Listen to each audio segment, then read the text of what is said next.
Hello, আসসালামু আলাইকুম। It's me Shahjul BD.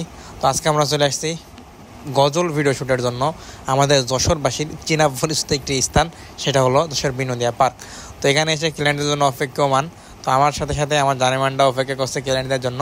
তো কিছুক্ষণ পরে আমরা বিনোদিয়া পার্কের মধ্যে ঢুকে গেলাম।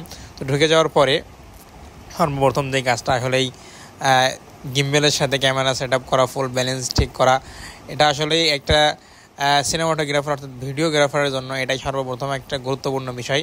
তো তারপরে যেহেতু আমরা এখানে গজলের শ্যুট নিতে আসছি, বক্সের যে বিষয়টা এটা দরকার হয়। আসলে ভিডিও শ্যুটের জন্য মধ্যে আবার বক্সের কী প্রয়োজন, আসলেই গজল কিংবা গান এগুলো ভিডিও করার জন্য বক্সের প্রয়োজন অবশ্যই অনেক গুরুত্বপূর্ণ। কেন মিলানোর জন্য পাশের থেকে বক্স বাজানো এটা অনেক গুরুত্বপূর্ণ একটা বিষয়।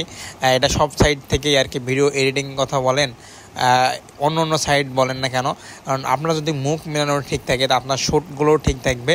আর আপনার শ্যুটগুলো এবং মুখ মেলানো যদি ঠিক থাকে তাহলে এডিটর আপনার মনের মতন করে, অ্যাটলিস্ট তার চাহিদা মতন করে এডিট করে দিতে পারবে। তো যেহেতু রোদ ছিল, রোজাও ছিলাম, তো আমরা কিছুক্ষণ শ্যুট করার পরে একটু রেস্ট নিই। তার পরবর্তীতে আমরা আবারও গজলের শ্যুটের জন্য প্রস্তুতি নিই।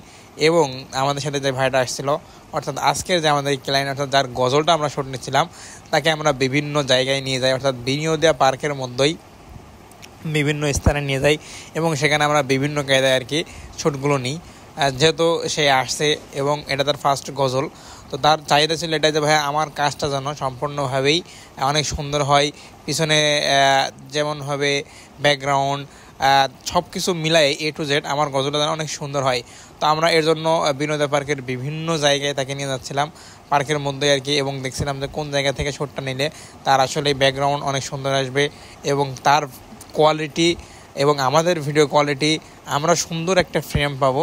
এজন্য আমরা বিনোদন পার্কের বিভিন্ন স্থানে তাকে নিয়ে যাচ্ছিলাম। আমরা যখন সম্পূর্ণ ভিডিও কয়েকটা স্টেপে নিই, তার পরবর্তীতে আমরা তাকে কিছু মুভিং শ্যুট নিই, যেগুলো আমাদের এডিটের মধ্যে, অর্থাৎ একটা এডিটের মধ্যে খুবই গুরুত্বপূর্ণ। একটা অডিয়েন্সদেরকে বলতে পারেন, অডিয়েন্সদেরকে আকৃষ্ট করার জন্য, ভিডিও ভিউ বানানোর জন্য এই মুভিং শ্যুটগুলো অর্থাৎ সিনেমাটিক শ্যুটগুলো অনেক গুরুত্বপূর্ণ একটি ভূমিকা পালন করে।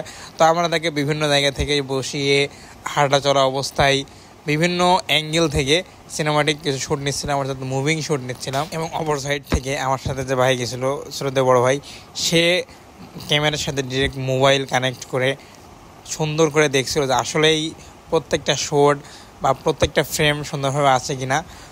এইভাবেই আর কি আমরা প্রত্যেকটা শ্যুট সুন্দরভাবে নিখুঁত কায়দায় নেওয়ার চেষ্টা করেছি। তাছাড়া এর বাইরেও কোনো রকম যেন ফ্রেম কেটে না যায়, এটাও আমরা লক্ষ্য করেছি অনেকভাবে। আর প্রকৃতপক্ষেই যেটা বলছিলাম যে মুভিং শ্যুটগুলো অনেক গুরুত্বপূর্ণ একটা বিষয়। এডিটের মধ্যে যখন মুভিং শ্যুটগুলো দেওয়া হয়, একটা ভিডিওর কোয়ালিটি সম্পূর্ণভাবে ভিন্ন রূপ পরিবর্তিত হয়। আপনারা অনেকেই ভাবেন যে আসলেই ইভেন্টে বা সামান্য কিছু শ্যুটের জন্য বা 5 মিনিটের একটা ভিডিওর জন্য এত চার্জ করে কি জন্য? আমি মাত্র না, এই কথাটার উত্তর কোনো ফটোগ্রাফার বা কোনো সিনেমাটোগ্রাফার আপনাকে দিতে পারবে না, যতক্ষণ না পর্যন্ত আপনি এর মধ্যে আসবেন। কারণ একটা স্কেপ খুব শর্ট টাইমের মধ্যে নেওয়া যায়, কিন্তু সেটাকে সুন্দরভাবে ফ্রেমবন্দি করা, অর্থাৎ আপনার মনের মতন করে দেওয়ার জন্য তার পিছনে অনেক সময় ব্যয় করতে হয়। তো যাই হোক, আজকের ভিডিও পর্যন্ত, দেখা হচ্ছে আবার নতুন আর একটা ব্লগে।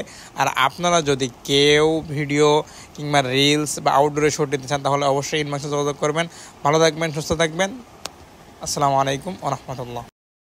Following our page and subscribe.